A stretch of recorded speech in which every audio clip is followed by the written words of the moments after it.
Hi, it's Graham Healy from Rise Up Australia, Brisbane, 2025.com. Look, I felt like just doing another quick video since we've got all this, you know, so-called hate speech legislation being put forward by what I call the pro-Hamas Albanese government. And there's no other statement for them. They're pro-terrorism. They've signed off on recognising Palestine, which is basically governed by Hamas. The loony left does this worldwide. So Albanese's, I call him the village idiot, but he's a very cunning village idiot. And what he's come out with lately is he's trying to compare the Old Testament statements from the Bible and all this. He's a complete fool. He's an atheist. He's a communist, and he's totally anti-Christian and anti-Semitic. There's no question about that. Him and his whole government, Tony Burke, anti-Semitic. Wong, just an embarrassment. There's no moral compass with her. She's a totally anti-Israel, anti-Semitic. So we've got the wrong people in charge of the government here in Australia. They must be removed immediately. And I keep saying this, and it will happen. There'll be a double dissolution and there'll be a referendum on free speech. Now, the picture behind me is a cover of the book by Daniel Nyala. Now, who's Daniel Nyala? He's a pastor that was the president of Rise Up Australia. I was the lead Senate candidate for Queensland in the 2019 election. He wrote this book in 2014, so 11 years later, exactly what Pastor Daniel Nyala was saying, and he's from Sri Lanka, lived in the Middle East for a few years, knows what Sharia law and all that's all about, seen people being beheaded and all this sort of stuff. So this, the reality of, it really isn't even fundamental Islam. It's just what the Quran itself says and instructs, their followers to do to infidels and to unbelievers, so to speak. And who are they? Well, number one, in the Quran, they completely hate the Jews. There's no question of that. You can look at that all across the world. And after that, they hate the Christians because the Christians affiliate with the Jews, mainly because Jesus was a Jew. And then after that, they hate everyone else because you've got to be in the death cult. Otherwise, they want to eliminate you. And it's pretty obvious this is what they do worldwide. It's no secret. You've just got these weak appeasers such as Albanese, such as Keir Starmer over in the UK, and he's just about finished as well, and such as Macron and the other character over in Canada. I can picture his face. I don't even want to remember his name. Another guy was put in place by the so-called elites. So, I'll just go through this. I suggest you get a copy of it. Hopefully, Pastor Daniel Nala prints out some more copies of this. But what he says in this book is very, very relevant. And I just want to go through a little bit. I've got a gallery on this website where you can go through my blog posts. And then I've got a gallery where I've taken some screenshots or photographs of the various pages in the book. And the other one I recommend is I have a whole section on political Islam, and that's by Dr. Bill Warner. So just, again, go through the blog and you will see. I'll put the links here at the bottom of the video anyhow, so you can have a look through that. You can download summaries and make a great study of everything. But at the end of the day, on page 85 of Pastor Daniel Nala's book, The 21st Century and the War in the West, which he was quite well aware of what would happen here in Australia, almost prophetically, and through Bondi, it's happened. So there's no more mucking around with it. We've got to screen radical Islam and even Islam in general, because you look at all those hate preachers I had celebrating on the streets in Sydney after the massacre of all the Jews. Come on. If that's not a wake-up call, what is?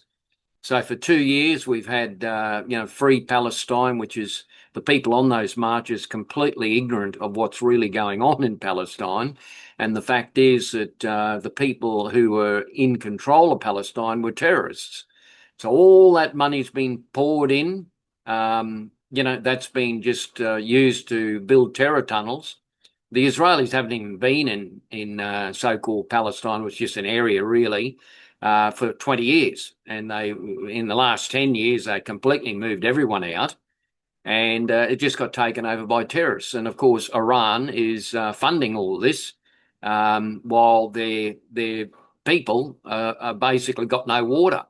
So now you see there's a global shift right around the world. Trump's right onto it. He's a lot smarter than people. Some of these idiots give credit to, don't give the proper credit to Donald Trump. He's about 10 steps ahead of everyone else. He's an extremely intelligent man. And what he does, he comes out with shock statements and everyone runs around in circles. And then they settle down after a while and realize, oh, God, he's right. So, I love Trump because he just gets the job done. And he's a doer, not a BS artist that all these other so-called politicians, including Albanese. I mean, I hate calling Albanese the Prime Minister. It's just an embarrassment for every Australian to say that Albanese is representing us, in the spirit of the Light Horse Brigade that liberated Israel. It just makes me sick in the guts to even think about it. He has to be removed along with his government.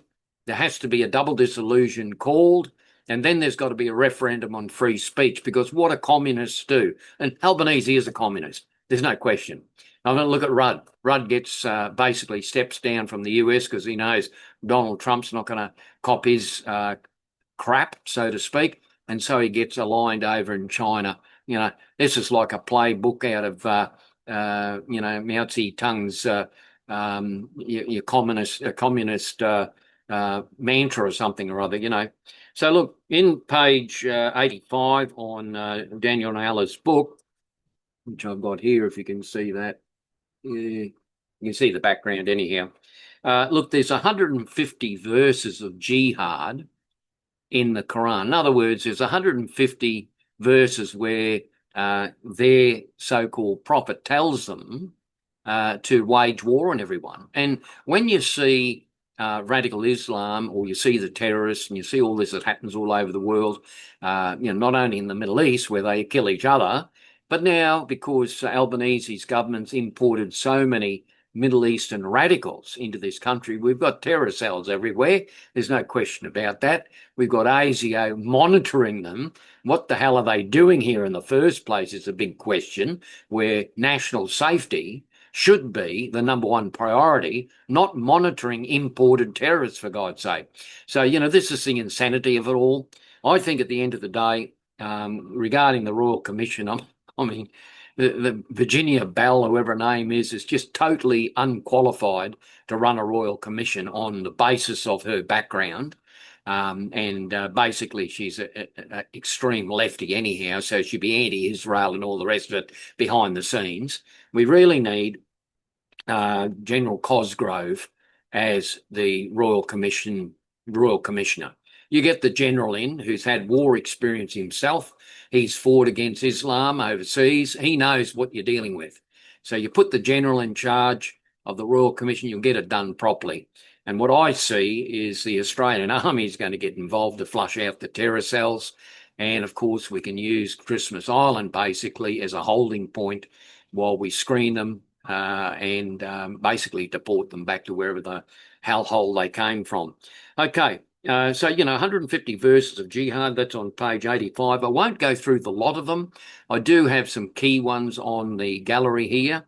And, this is what these jihadists or the terrorists, this is what they quote when they kill people. In Bondi, you could see that coming like a freight train. I prophesied the terrorist attack on about the 8th of November, all on this website. I rang, other prophetic associates of mine, and basically I said to them, I said, man, I just feel there's a terrorist attack coming. And they confirmed it. And sure enough, on the 8th of November, where I wrote that article, have a look on the blog, I've got, impending a warning for Australia, impending terrorist attack. And sure enough, 14th of December, there it was, bang. That's what happened. So this is the big wake-up call for Australia, and it won't go away until we actually handle the problem. Because I've got a med science degree, so you can walk into a hospital and, look, I'm bleeding from the arm, and they just look at you and wait till the blood dissipates from the body and then you're dead. Or you can put a tourniquet on there and put a bandage and stitch up the wound. You must do something about this. And Albanese's whole motivation, apart from being a communist, is to appease Islam. That's what his motivation is, because of his votes down at Lakemba there in Sydney. We all know that, him with Tony Burke and all the rest of them. So these are basically traitors to Australia. They should actually, I think, if General Cosgrove puts a Royal Commission through, I think the whole Labor government should go into jail, actually, especially some of those Green senators, the ones wearing the, Free Palestine outfits in the Senate. And instead of swearing their oath of allegiance on the Bible, they swear it on the Quran.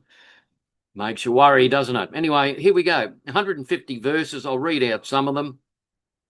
Now, when it says Shura, S-U-R-A, that's actually a chapter in the Quran. It says, Shura, and this is on the website. You can get the book and just go through it. Shura 2.216, chapter 2, or Shura, S-U-R-A, 2, semicolon, 216. In other words, page 2, verse or chapter 216. Warfare is ordained for you, though it be hateful unto you, but it may happen, and you hate a thing which is good for you, and it may happen that you love a thing which is bad for you. Allah knows, you know not. In other words, their God knows what you should be doing, even though you don't. So warfare is ordained for you. That's interesting. So you go through, there's many other quotes here. There's 150 of them, actually. And, here's Shura 8, semicolon 12. 8, semicolon 12, which is in the Quran. When your Lord inspires the angels, saying, I am with you, so make those who believe stand firm. I will throw fear into the hearts of those who disbelieve, then smite the necks and smite of them each finger. In other words, this is what you call head chopping. This is when you see the terrorists chopping heads. They're reading straight from this verse. And then the fingers, they'll chop the fingers off and all sorts of things, right? And then Sharia 3, semicolon 151 says, we shall cast terror into the hearts of those who disbelieve. That's where your terrorism comes from. So then we go through here where we've got Sharia at Taba, T-A-U-B-A, 9, semicolon 41 to 43. This is all in Daniel Nyla's book, the 21st century cultural wars in the West. So basically, where are we here? Which one did I get to there? Oh, yeah. So that was Sharia at Tabia, T-A-U-B-A, 9, semicolon 41 to 42. The best thing for Muslims is to go forth with light and heavy arms, the way of Allah. Some Muslims avoid taking part in jihad, which is war, and by saying it is too far to go. If that was an easy campaign, they would go. Allah cursed them for the destruction of their souls. In other words, this is incitement for terrorists to take part in war. So, that's another one. So you can go through this and read all the ones. This is regarding, what's this one? Here we go. you can remember all the acid attacks, all the disfigurement and acid attacks everywhere. So you go to Sharia 4, semicolon, 116. Quote, if the Jews and Christians will not accept the Quran revelation, in other words, you don't accept their death cult religion, their faces will be effaced. In other words, disfigured. And this is the quote that they use for acid attacks. So, this is, I tell you, the Quran itself is not a religion of peace. It is a religion of violence and the incitement to what I call the fundamentalist. And what is a fundamentalist? I mean, there's fundamental Christians. There's fundamental everything. There's fundamental woke people. Fundamentalists take this, what they're reading in the Quran literally, right? Now, that's what fundamentalism is. And I guarantee you that all those hate preachers are on the steps of Sydney celebrating the death of the Jews, the slaughtering of children, the burning of children in microwaves, the killing of mothers and pregnant mothers. They were celebrating openly in the streets of Sydney. Were they arrested? Did ASIO monitor them just in case they're going to do something else? I mean, it's totally insane. In other words, they were acting out exactly what's written in the book that they're reading and inciting others to do. So, it's, when I look at this across the board, it's not necessarily the sheep in the fold. Muslim people are influenced by their leaders, basically, and their leaders understand their book very carefully, what it says. And that is very prevalent in the news lately, where you've heard these hate preachers. I mean, Sky News has broadcast most of what they're saying, and they're just repeating exactly what I've said here, because this is straight out of their book. I'm not making it up. This is what they do right across the world. And if you don't address this in Australia, you are going to manifest more terrorism attacks in different parts of Australia, eventually leading to them implementing Sharia law. So that's exactly what they've done in the UK. Oh, Graham, this is not going to happen in Australia. Well, it has happened already, right? Bondi was a turning point, and there was more than 2 years of warning coming along, like a freight train coming along the track. Now, so that's regarding Christians and unbelievers. They'll deface you. In other words, they'll do anything to wipe you out, right? So, here's a good one for you, where Sharia 560, Allah changed some Jews into apes and swines. Now, when you hear the Islamists call Jews pigs, and they call them swine, and they call them apes, it's straight out of here. So, Sharia 62.5, Allah changed some Jews into apes and swine. Shall I tell you of a worse case than there for retribution to Allah? Worse is the case of him whom Allah has cursed, him on his wrath has fallen, and all sorts. Allah has turned some into apes and swine, and who serves idols such as those, such as in worst plight and further astray from the plain road. In other words, if you don't believe in what they're talking about, according to Islam, they turn the Jews and others into apes and swine. Can you believe this rubbish? But anyway, okay, let's go on. How should Muslims relate to non-Muslims? Well, they cover that as well. After Muhammad had a lot of wealth and a large army, originally he got taught by the Israelis, right? So he got taught by the Jews, and then he decided, well, stuff this, I'll behead them all. So he beheaded about 600 of them. So that was a good start to the religion of peace. And after Muhammad had a lot of wealth and a large army, Allah declared that no religion other than Islam would be accepted. That's where the totalitarian regime comes. You see with the Ayatollahs in Iran at the moment, they're killing people in the streets. You're going against Allah, as they say. So the result of that from the death cult is death. As simple as that. So Muslims, this is what it says, that no religion other than Islam will be accepted. Muslims were strictly forbidden to have friendships with non-Muslims, even of their close relatives, except for the sake of security, of security, brackets, deception.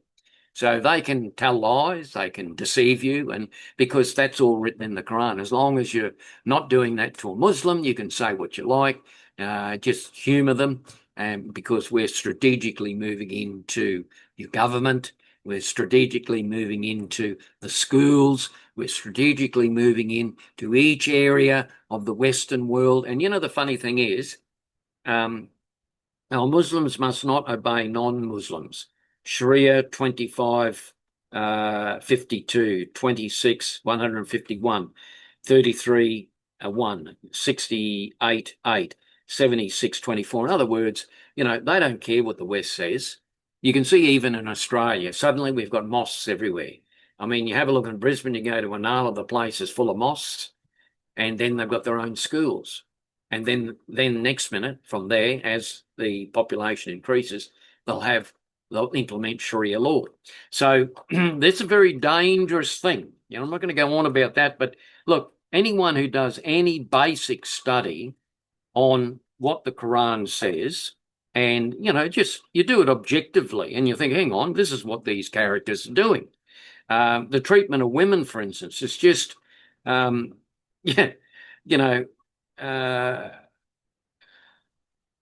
anyway, basically, a woman in the Islamic so-called religion is about half the value of a man. So out the door goes female rights. We're just here we go. This is. I'll just read through this and finish it off.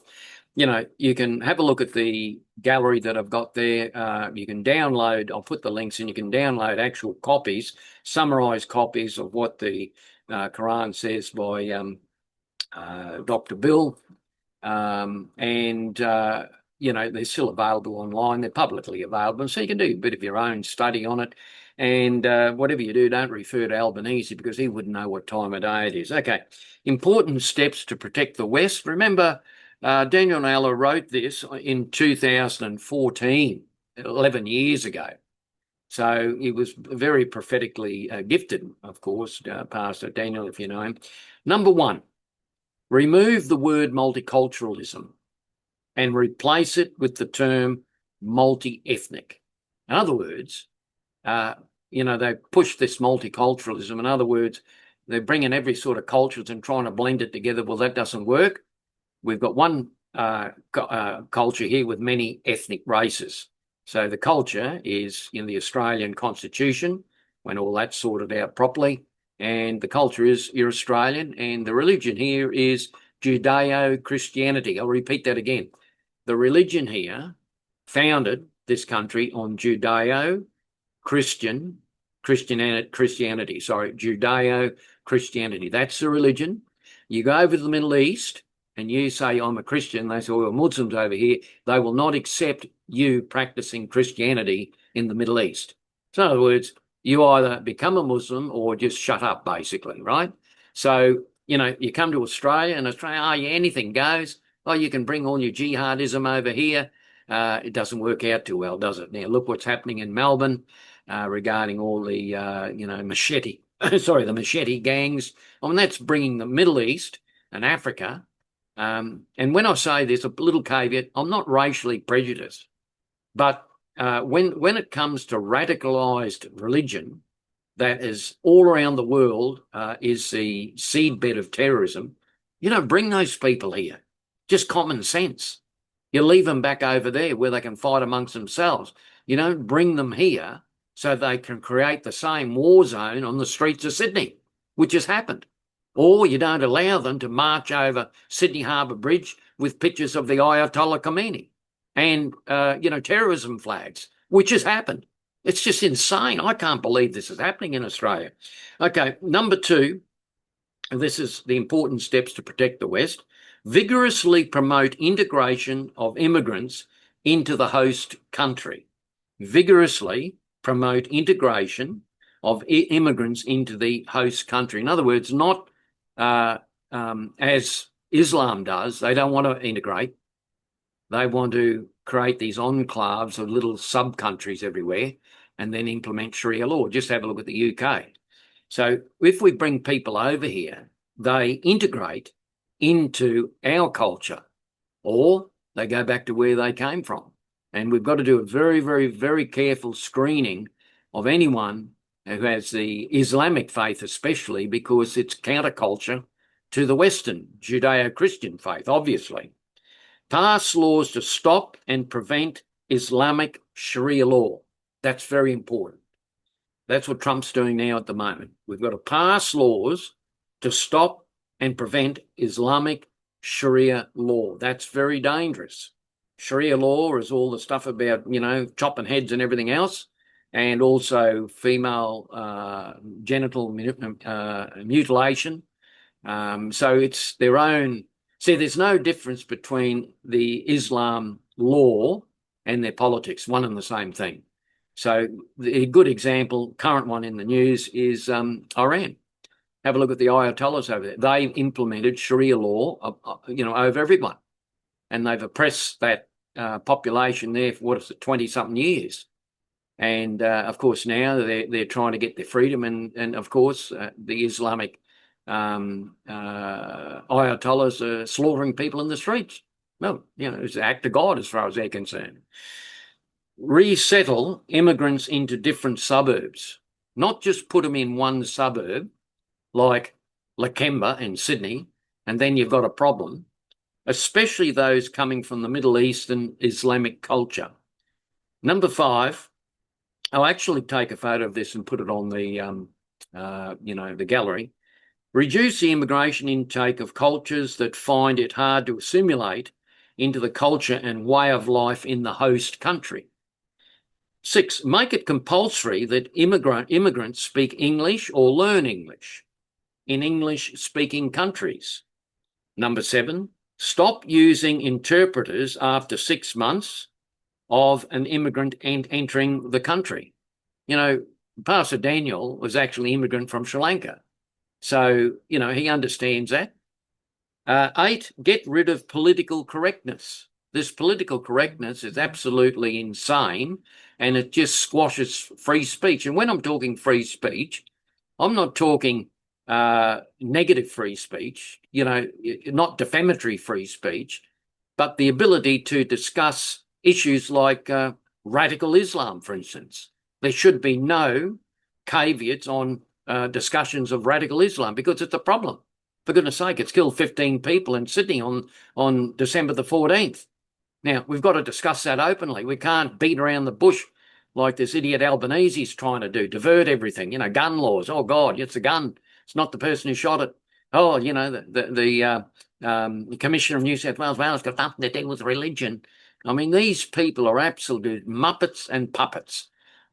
Don't listen to any of them because they don't know what they're talking about. And at the end of the day, you've got to address the problem. What's the problem? Radical Islam. That's what the problem is. Understanding and acknowledging the problem is not Islamic terrorism, but is Islam itself and the Quran and its teaching. That's a key issue. You can talk about Islamic terrorism, and you've got to say, well, what motivates an Islamic terrorist? And suddenly you find 150 verses of jihad that they quote when they kill people, and they act it out.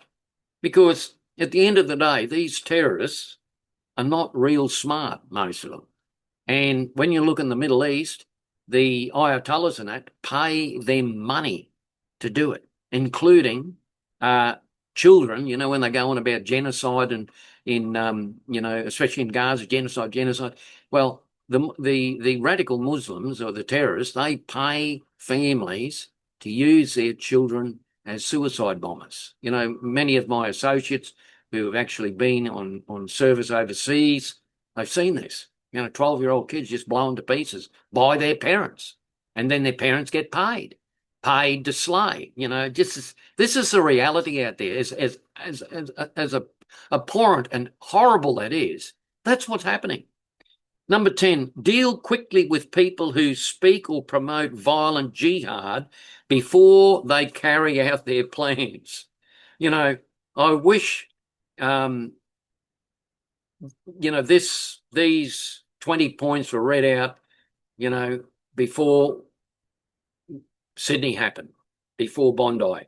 I'll read it again. Point 10, deal quickly with people who speak or promote violent jihad before they carry out their plans, i.e. all those jihadists and hate preachers in Sydney. Every single one of them that were celebrating the slaughtering of the Jews and talking about it as a victory, they should have been put over on Christmas Island immediately, rounded up by the army, rounded up by the police. This is how you proactively eliminate terrorist cells and potential terrorist cells in Australia. Not shutting down the halls from which they're preaching.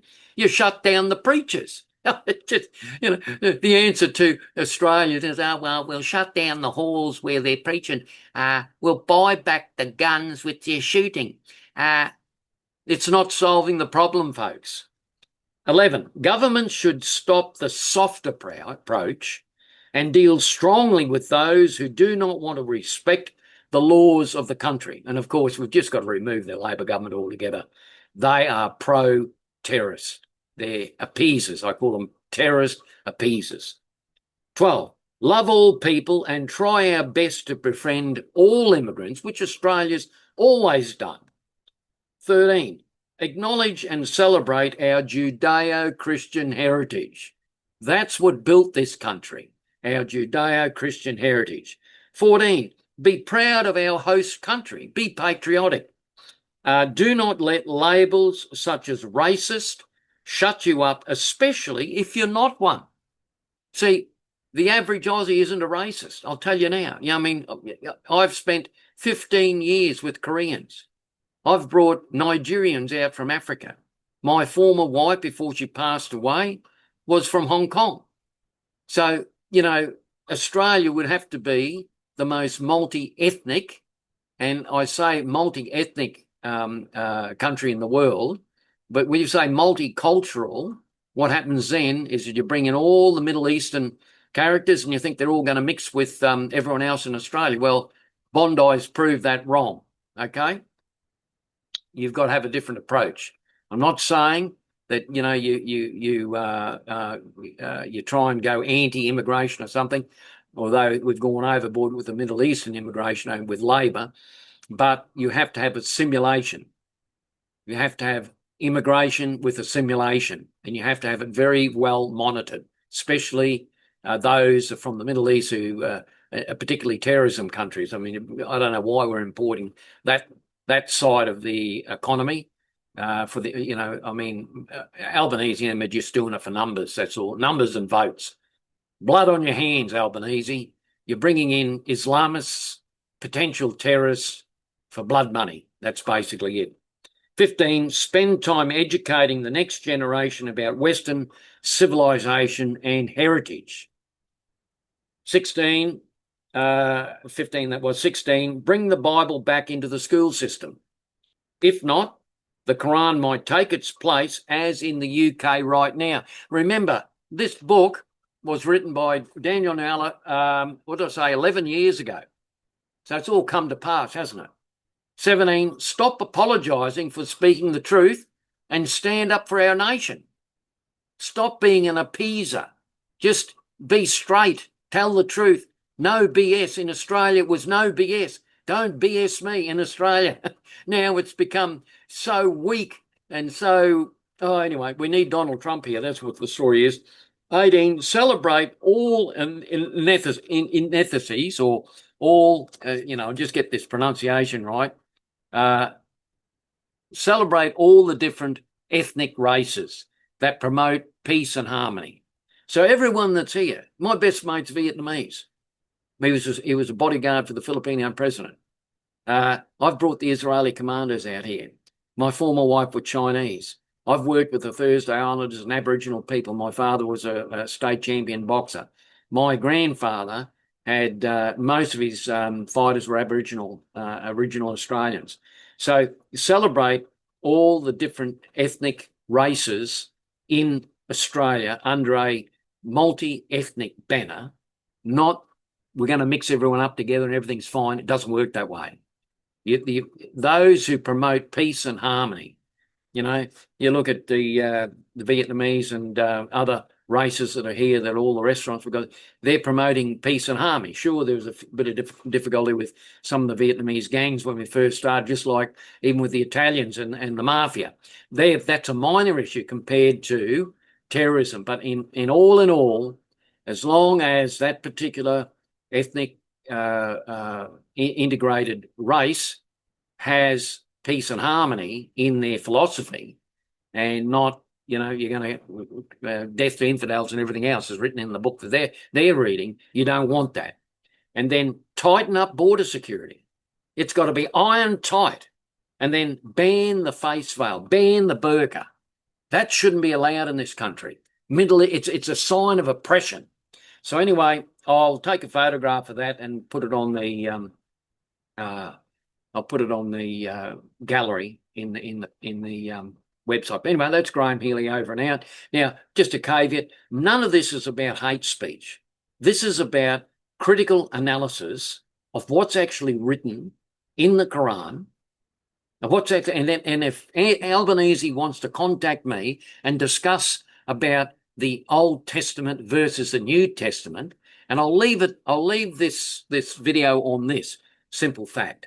I remember I was in a business meeting at one particular point in time. There were people arguing, actually, at this business meeting about all religions are the same and all that. And I remember a Islam guy that was there, and I've got no problem with that, particular business people and that. This guy was from Malaysia. Oh, he said, they're all the same. I said, well, not really. They're not all the same. And I had to be very careful what I said, because I don't want to go upsetting everyone in a business meeting. And, they sort of argued that point out, and I had to listen to my spirit. And then I said to this guy, okay, you tell me, how many people did Jesus murder? Now, that's a good question you can ask anyone. How many people did Jesus murder? And the answer is none. Now, that's the religion of peace. When you go to the other side, how many people did the other character murder? Unlimited, right? So whatever leader in a religious way that you're following, you emanate that leader, don't you? So you've got to be very careful. If people will follow leaders, whether they be religious or political. And with Australia, of course, you can see Donald Trump. Of course, I'm a Donald Trump fan, understandably enough. You can see Donald Trump is reforming the geopolitical framework of the world. And thank God, he's protected Christians against Islam in Nigeria with, airstrikes on the Islamic terrorist strongholds. I mean, they've been slaughtering Christians. I've brought people over from Nigeria, so I know what goes on over there, and it's terrible. You don't see any of the lefties marching for Nigeria, do you? No, they're marching for Hamas. It's just insane. And the question is also, why does, like, the communists, such as Albanese, and the leftists, such as the Democrats over in the US, why do they always march for the pro-terrorists? This is what bewilders some people, and I'll give you the answer. They've got the same spirit. They've got the same spirit. So the spirit, the dark, evil spirit, is in the woke Westerners even. So those ones promoting abortions, which is murder. Those ones promoting sex change for children, which is, again, just insane. Those ones promoting gay agendas, and I'm not, people can do whatever they like behind the scenes, but don't try and force me to accept the rainbow warrior or something. So all that sort of stuff is a spirit of lust, a spirit of perversion, a lying spirit. So, people have said to me, okay, Albanese, for instance, I don't call him the leader of Australia. He's a leader of the pit of hell, as far as I'm concerned. He can't lie straight in bed. Everything he speaks is a lie, right? Now, why is that? Because what spirit is Albanese and all his government, what spirit are they operating with? And the answer is the dark side. It's pretty plain. And as Jesus said when he was, in one of the discourses in Matthew there somewhere, I can't quite remember the verse, but I remember the verse, but I can't remember the actual chapter. Look it up on the internet. He said he was actually talking to some Sadducees and those religious groups at the time. They were trying to catch him out, and he said, well, you're speaking from your own resources. And they said, who's that? He said, you're speaking from your own father. And they said, who's that? And he said, your father, the devil. He was a murderer from the beginning, and he was a liar, and he's the father of liars. So you see these people who are lying, twisting, turning, trying to change the truth. Have a look what Albanese's done just even recently, twisting the Royal Commission into a lefty Royal Commissioner in that Virginia Bell, and then twisting the so-called hate speech so that you can't quote any verses, especially the 150 of jihad in the Quran. You see what I mean? Twisting and turning. That's from the spirit of the devil, basically, without getting into too super spiritual about it. That's what's controlling Albanese, and that's what's controlling the government. At the end of the day, I'll leave it on this. We are in a spiritual warfare, and it's absolutely clear. You can see it clear as a bell now. Who is on the dark side? It's a bit like Star Wars, isn't it? Who's on the dark side, with Darth Vader and all his group, and that'll be all of little Albanese's mob. And who's on the spirit of light? Who's on the good side? Who's on the God side? Who's on Jesus's side? And that's the test. Do you love Israel? That's a tick in the box as far as Jesus is concerned. Do you love the Lord? That's a tick in the box. Are you the religion of love? That's a tick in the box. Or are you the religion of jihad and hate and murder? You think about it. Graham Healy over and out. It's pretty plain. And all this stuff that's happened, even though that people had lost their lives, that's a terrible thing, as we know, and that goes down in history as a blight on Australia's future. But what it has done has created a turning point in Australia.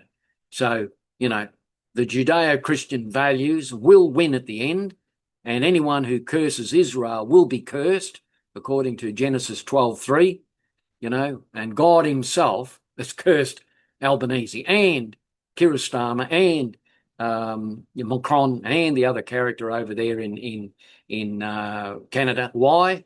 Because they stood up against Israel and they've recognised terrorists, so they've invoked the curse upon them. So that's a little spiritual reality for you from Graham Healy. Okay, have a great day, and remember, we're about multi-ethnic society who are promoting peace and harmony, not jihad.